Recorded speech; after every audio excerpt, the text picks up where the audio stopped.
Order பண்ணிவிட்டு order கன்ஃபார்மாக வேணும்னு சொல்லிடுறாங்க. பேலன்ஸ் அமௌண்ட் போட சொன்னால் போட மாட்டேங்கிறாங்க. ஒரு 1 வீக் 2 வீக் ஆனால் பரவாயில்ல 1 மந்த். ஸோ இந்த கிராஃப்டை பொறுத்த வரைக்கும் கரெக்டான ஒரு ரேட் சொல்கிறது கொஞ்சம் கஷ்டம் தான். ஏன்னா கஸ்டமைஸ் பொறுத்த வரைக்கும் ரேட் மாறும் ஆகும். ஸோ நான் அட்வான்ஸ் ஒரு அமௌண்ட் வாங்கிட்டு அர்ஜென்ட்டாக கேட்கும் போது செஞ்சு கொடுத்துட்டு அடுத்த அமௌண்ட் கேட்கும் போது நாளைக்கு போடுறேன்னு தள்ளி போடுறாங்க. இல்லை அப்படின்னா நான் காசு தரணும்லாம் கேட்டிருக்காங்க என்கிட்ட. பட் சில கஸ்டமர் நம்ம சொல்கிற அட்வான்ஸை விட அட்வான்ஸாகவே அமௌண்ட் போட்டுறாங்க.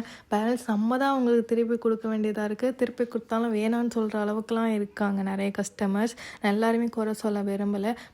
நிறைய பேர் காசே கொடுக்காமலாம் போயிருக்காங்க. பட் இந்த மாதிரி 2-3 பேர் பண்ணுறனால மற்ற கஸ்டமர்ஸை தான் அதை அஃபெக்ட் பண்ணும். ஜென்யூனான கஸ்டமர்ஸவே அதை ஹர்ட் பண்ணும். நம்ம அதை பார்த்துட்டோம். ஸோ அந்த மாதிரி நடந்துடக்கூடாதுன்னு தான் நம்ம இது பண்ணுவோம். யாருமே உங்ககிட்ட சும்மா காசு கேட்க மாட்டாங்க. அவங்களோட ஒர்க்குக்கு அவங்க காசு கேட்பாங்க.